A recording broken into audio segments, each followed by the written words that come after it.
ফুটন্ত গরম পানির মধ্যে মাছের ডিম ছেড়ে দিয়ে দেখুন কতটা মজার একটি রেসিপি তৈরি হয়।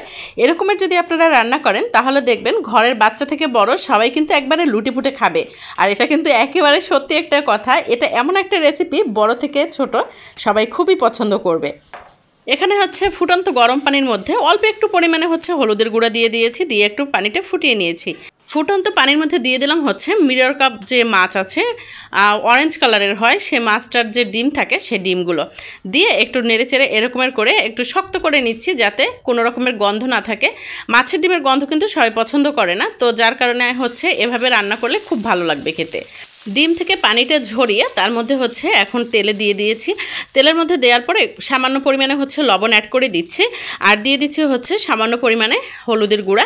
আপনারা এইভাবে রান্না করবেন, দেখবেন বড় বাচ্চা সবাই খুব পছন্দ করবে। মাছের ডিমের গন্ধ অনেকেই পছন্দ করে না, আপনারা যদি এভাবে রান্না করেন তাহলে দেখবেন সবাই খুব ভালো লাগবে খেতে সবার কাছে। তো মাছের ডিমটা যখন দেখবেন ভাজা হয়ে গেছে, একটু ঝরঝর হয়েছে, তখন উপর থেকে এভাবে তেলটা সরিয়ে তারপরে হচ্ছে তুলে নেবেন। আর পরিমাণ মতো এখন দিয়ে দিচ্ছি হচ্ছে রসুনের কোয়া একবারে কুচি কুচি করে তারপরে দিয়ে দিয়েছি। আর ওই ডিম ভাজা তেলের মধ্যেই কিন্তু আমি রসুনটা দিয়ে দিয়েছি। রসুনের কোয়াগুলো যখন একটু সুন্দর লালচে হয়ে আসবে এর মধ্যে দিয়ে দিয়েছি হচ্ছে দেশি পেঁয়াজ কুচি খুবই সামান্য পরিমাণে, আর বেশ কিছু পরিমাণে দিয়ে দিয়েছি কাঁচামরিচ। কাঁচামরিচটা না দিলে কিন্তু খেতে ভালো লাগবে না।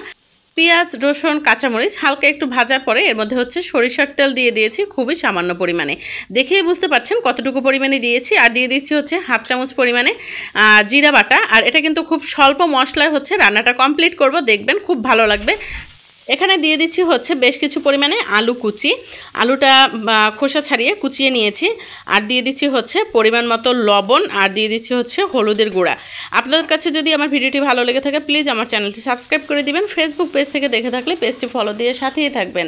আর বেশি ভালো লেগে থাকলে আপনি শেয়ার করে টাইমলাইনে রেখে দিতে পারেন।